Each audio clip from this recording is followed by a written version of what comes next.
to pick up a new bike. Let's see what it is.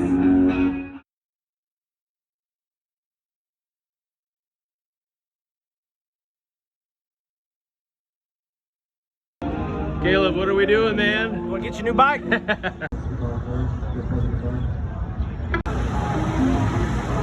Yeah! The service, and that's our warehouse. That's where everything. Well, let's do it. Hello. Man, this is awesome. It looks so much better in real life. It looks so good. Like that. I was surprised it looked better than just the 250 it looks. Yeah, dude. They paid more attention to detail with it. Holy cow. It's freaking awesome, dude. Yeah. Big backpack. On the Goldwing? On the gold one, yeah. Dude, it looks awesome. Well, just looked at the bike. Everything looks great on it. They just got to put some gas in it, give it a good start up, make sure everything's working right, and we'll be out of here. This is your ride, huh? All right. A really monster.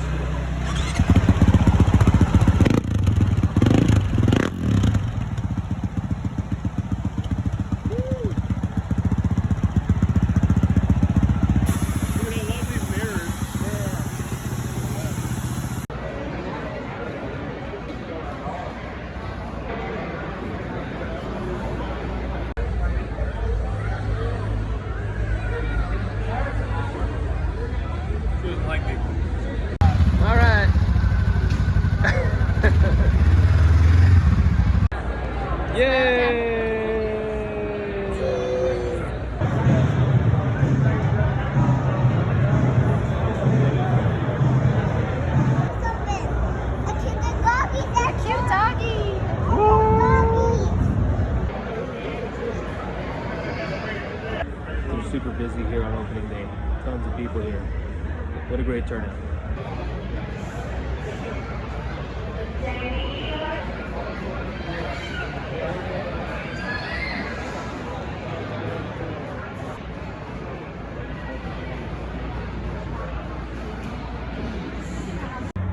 Well, everything's ready with the bike. You'll see everything goes right then. I hope it does because I got a long trip. Get home. It looks awesome. It's all warm, man. It's ready to go. Easy start. Here we go. Perfect. Welcome to another episode of Bert's Bike, guys and gals. It's a hot, humid day here in Chattanooga, Tennessee, and I just finished purchasing my CRF300L for my good friend Caleb at Southern Honda. Well, feels awesome. My wife and my daughter were here with me, visiting family. They're off back to Nashville, Tennessee, and now I gotta ride this bike back. It's about 120 miles through city, country, and mountainous roads, so it'll definitely give me a good impression of what this bike can do. And as you can tell, I'm pretty excited about it. I've been waiting a long time for this bike, and what better way to break it in than put 100 plus miles on it back to Nashville. Alright, let's jump in. First off, the bike looks a whole lot better and more substantial than it does in the stock photo. I was really taken back by how good the fit and finish is, and also this bike's curb presence. It really does look good from multiple angles. And whoever set this up did a great job because all the controls and the feel of everything are right where I need them. I noticed that people are complaining about the stock seat on this. It's not a whole lot to write home about, but it's adequate. I did own a 300R, and this seat is much better than that. The 300R was basically a plank of wood. I think it's fine for most everyday commuting, but if you're doing 100 plus mile trips very often, you're probably going to want to get something better or some cushioning to go with it. I'm going to nitpick it a little bit because where I naturally sit on the seat, where I feel comfortable sitting on the bike, I'm actually sitting on the passenger grab handle. It's not uncomfortable by any means, but it's something I noticed. Guys, the gearbox is buttery smooth. It's the best feeling one out of any Honda that I've owned so far. So far in town, it's a win. So I really like the way the bike is geared from the factory. First and second gear seem really low, and then third kind of gets a little taller, And then 4th and 5th are very flexible. They have a lot of play and range.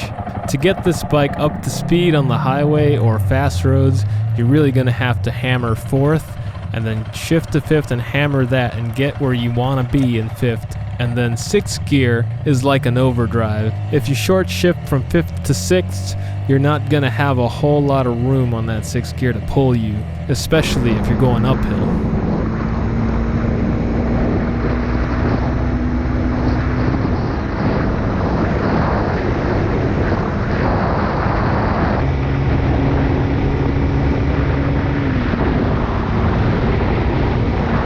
So on the way home, I was able to get the bike up to 79 miles per hour. I'm pretty confident I could do 85, but since I just got the bike, I didn't want to give it all the beans just yet. Obviously, this bike isn't an interstate monster, but it'll definitely do the interstate. I'd feel comfortable cruising at about 70 and then using whatever's left for passing. For road use in town, the 1st gear will get you to about 15 miles per hour, and then you'll have to shift to 2nd pretty early. For back road driving, you're going to spend most of your time probably in 4th and 5th. I have a feeling the designers of this bike designed those lower gears for more off-road use and tight stuff, and then the higher gears for in-town and just back road riding. I was really impressed on this bike's turning radius, flickability, and maneuverability. It doesn't hesitate to tip into corners and turns, and slow speed maneuvers are a breeze with this thing. I had some really tight slow speed turns going up the mountain, and it handled them with ease. Also, what impressed me was how balanced this bike feels. When coming to a stop, I was pretty much stopped before putting my feet down. And to me, that translates into a very balanced bike. I can see how that short gearing and stability can really come in handy off-road. Another thing that many talk about is the really squishy suspension. And yes, it is pretty squishy. The bike seems to have a lot of sag if you're a heavier rider. So I'm about 195, 200. And it does sag a bit. Not too much, but it sags a bit. I could see how this could help you out if you're a shorter rider trying to flat foot or get your feet down on this bike. So there are a couple things that I think are worth mentioning. One is I really like the ride height of this bike. You definitely sit up tall, looking over traffic, and there's a lot of room for you to move around and get comfortable. The second thing is, I picked this over the Rally just because I tend to have the worst luck with bikes with windshields. Usually when I get a windshield on a bike, it does nothing but buffet my head. I'd rather be in clean wind than be beaten up by wind buffeting. Also, I don't like a whole lot of things in my line of sight, so the 300L does have a cleaner cockpit area than the 300 Rally. I have managed to put about 2 tanks of gas in the bike since I've owned it. A side note is it's not a hinged gas cap. The gas cap comes completely off, so you'll have to find some place to put it whenever you're filling up. Also, there are 2 metal bars that block the gas nozzle from going in the tank, which means that you'll have to be light on the trigger pull so you don't overspray. On to fuel economy, so I've managed to put a couple of tanks of gas through this bike, and the first tank I managed to get 62 miles per gallon, which was true mixed driving, about a 50-50 high and low speed driving. And on the second tank, which was more 70% in-town, 30% faster speeds highway driving, I managed to get 73 miles per gallon.